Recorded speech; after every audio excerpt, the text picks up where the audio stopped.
Hello everyone, welcome back to the channel. Assessment year 23-24 में income tax में बहुत बड़ा बदलाव किया गया है और इससे आपकी आईटीआर फाइलिंग पर भी सीधा असर पड़ेगा।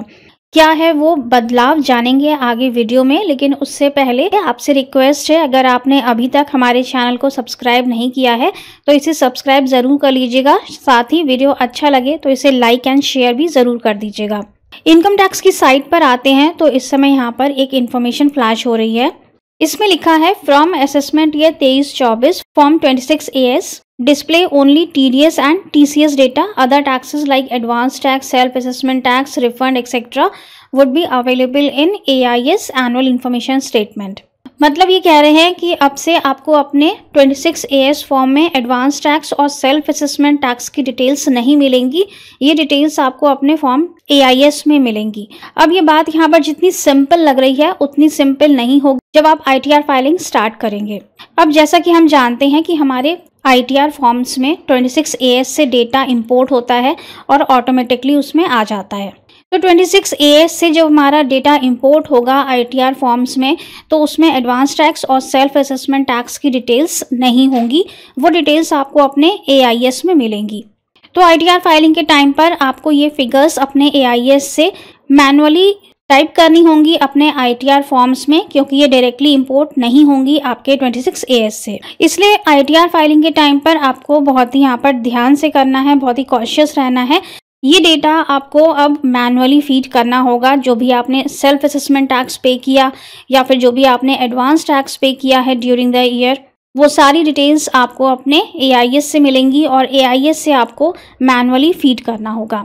यहाँ पर गलती के बहुत ज़्यादा चांसेस हैं, क्योंकि बहुत सारे लोगों को ये चीज़ नहीं पता होगी कि 26 AS में अभी डेटा नहीं दिख रहा है, और हो सकता है कि बहुत सारे लोग बिना एडवांस टैक्स की डिटेल्स डाले या फिर सेल्फ असेसमेंट टैक्स की डिटेल्स डाले अपने ITR फॉर्म को फाइल कर दें या फिर वो और टैक्स पे कर दें, क्योंकि उन्हें पता ही नहीं होगा कि ये डेटा अब 26 AS में नहीं आ रहा है।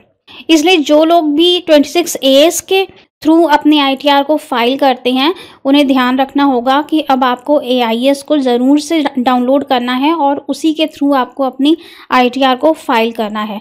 AIS और 26 AS दोनों ही बहुत इंपॉर्टेंट डॉक्यूमेंट्स हैं और ITR फाइलिंग के टाइम पर आपको दोनों को ही देखना होगा, क्योंकि बहुत सारी इन्फॉर्मेशंस ऐसी हैं जो आपके 26 AS में मिलेंगी और बहुत सारी इन्फॉर्मेशन ऐसी हैं जो AIS में मिलेंगी लेकिन 26 AS में नहीं मिलेंगी।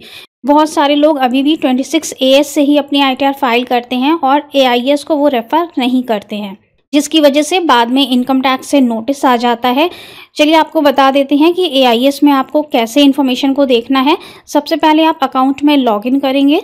लॉगिन करने के बाद आपको सर्विसेज में आना है। यहाँ पर आपको मिलेगा annual information statement, proceed, AIS। यहाँ पर आपको फाइनेंशियल ईयर चेक कर लेना है। फाइनेंशियल ईयर 22-23 होना चाहिए असेसमेंट ईयर 23-24 के लिए। इसके बाद इंफॉर्मेशन समरी, और इन्फॉर्मेशन समरी में आप नीचे आएंगे तो आपको अपनी सेल्फ असेसमेंट टैक्स या फिर एडवांस टैक्स की सारी इन्फॉर्मेशंस मिल जाएंगी। एडवांस टैक्स की डिटेल्स के आगे आपको 20 डिजिट का एक नंबर भी मिलेगा जिसके ऊपर सिन नंबर लिखा होगा। इस सिन नंबर से ही आपको सारी डिटेल्स को फीड करना है। सबसे पहले BSR कोड होता है, उसके बाद मिडिल में आपको डेट मिलती है, इसके बाद लास्ट के 5 डिजिट्स आपका चालान नंबर होते हैं। तो इस तरह से आपको अपनी इन्फॉर्मेशंस को फीड कर देना है ITR फॉर्म में मैनुअली।